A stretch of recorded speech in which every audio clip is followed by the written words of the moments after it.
مادرم حرفی بزن که تشنه لالایم، من که جان میدم برایت همدم تنهایم. من همیشه کودکم و گوش تو جای من است، من اگر خوبم دعایت پشت دنیای من است.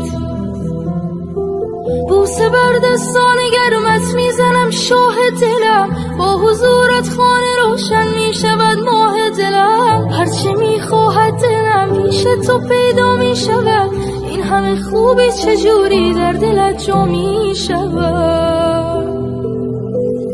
مادر همه جان و تنم، شوق نفس کشیدنم، به موی تو قسم تویی همه